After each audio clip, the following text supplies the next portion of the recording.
8 सितंबर को राहुल गांधी 3 दिवसीय दौरे पर अमेरिका जाते हैं। उसके बाद खबर ये भी सामने आती है कि कर्नाटक के उप मुख्यमंत्री डीके शिव कुमार भी उनके पीछे पीछे अमेरिका जाते हैं। उससे पहले ये भी खबर सामने आती है कि तमिलनाडु के बड़े नेता एमके स्टालिन भी अमेरिका में मौजूद है। अब डीके शिव कुमार राहुल गांधी के पीछे पीछे अमेरिका जाते हैं तो ऐसी खबरें सोशल मीडिया पर चलती है कि वहाँ पर ये कांग्रेसी नेता साथ मिलकर कोई राजनीतिक विषय पर बात करेंगे, कोई राजनीतिक मुद्दों पर इनके बीच चर्चा होगी, वहाँ के नेताओं से ये मिलेंगे, अमेरिकी नेताओं से, वहाँ पर इनके बीच भारत की राजनीति को लेकर कुछ बातें होगी। मतलब इस तरह की बातें सोशल मीडिया पर चलती है। तो इस बात को डीके शिव कुमार कांग्रेसी नेता अफवाह बताते हैं और DK Shiv Kumar social media platform पर, अपने सोशल मीडिया प्लेटफॉर्म पर एक पोस्ट डालते हैं कि ये जो मेरा दौरा है वो पारिवारिक है, निजी है।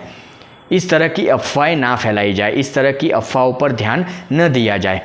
पर सच तो ये है कि ये राजनीतिक दौरा ही है, क्योंकि 8 तारीख को सोशल मीडिया हैंडल पर डीके शिव कुमार पोस्ट करते हैं। इस बात को लेकर, इस दौरे को लेकर अफवाह बताते हैं। देश की जनता को मूर्ख बनाने की कोशिश करते हैं ये कांग्रेसी नेता, देश की जनता को भ्रमित करने की कोशिश करते हैं ये कांग्रेसी नेता।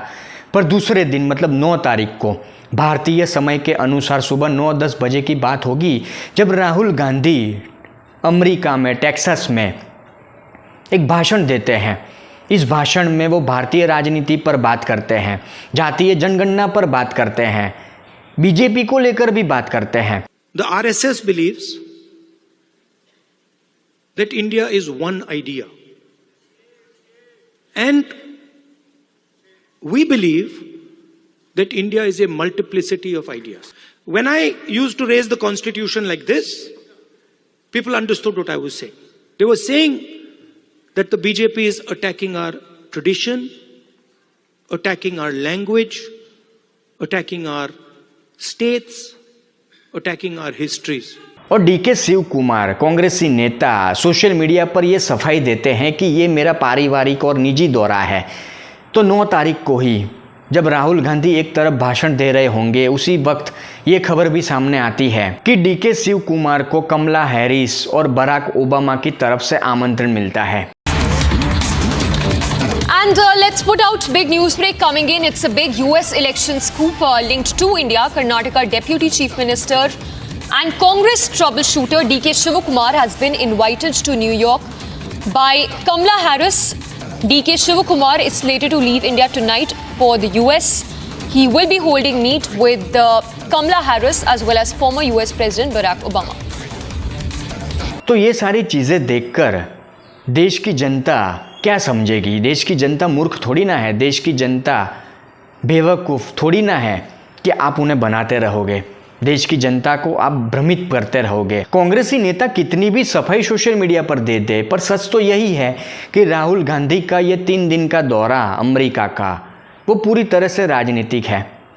डीके शिव कुमार को आमंत्रण मिलता है तो ये सारी चीज़ें क्या देश की जनता को दिखती नहीं है? फिर ये झूठ बोलने की क्या ज़रूरत पड़ गई? और सबसे बड़ी बात कि राहुल गांधी का अमेरिका दौरा फाइनल हुआ उसी वक्त एक शॉर्ट वीडियो के माध्यम से मैं बता चुका था कि राहुल गांधी जब कभी भी किसी विदेश यात्रा पर जाते हैं, जब कभी भी वो विदेश यात्रा पर जाते हैं, वहाँ से वापस लौटते हैं, सिर्फ 1 या 2 महीना, इस दौरान हमारे देश में कोई बड़ी हलचल मचती है, बड़ा हंगामा होता है। नरेंद्र मोदी सरकार को बदनाम करने की एक साजिश देखी जा सकती है।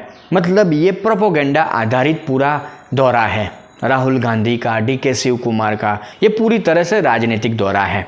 फिर देश की जनता को मूर्ख बनाने की, भ्रमित करने की क्या ज़रूरत है? और इस मामले में मैं बांग्लादेश क्राइसिस की भी बात करना चाहूँगा कि बांग्लादेश में तख्ता पलट हुआ तो उसको लेकर भी आपने सुना होगा, आपने जाना होगा कि बांग्लादेश तख्ता पलट में भी अमेरिका का नाम आया।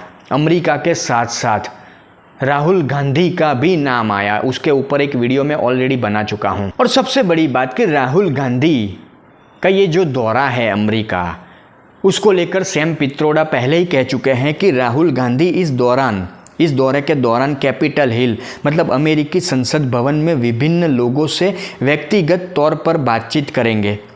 उनको एक मौका मिलेगा व्यक्तिगत तौर पर बातचीत करने का। यहाँ राहुल गांधी पत्रकारों से भी रूबरू होंगे। ये सैम पित्रोड़ा कांग्रेस के नेता ही कह चुके हैं। फिर इसे झुठलाने की क्या ज़रूरत है? इस दौरे को पारिवारिक या निजी बताने की क्या ज़रूरत है? पर वीडियो के अंत में फिर एक बार मैं कहना चाहूँगा कि कांग्रेसी नेता किस तरह देश की जनता को भ्रमित करते हैं, देश की जनता के सामने झूठ पेश करते हैं।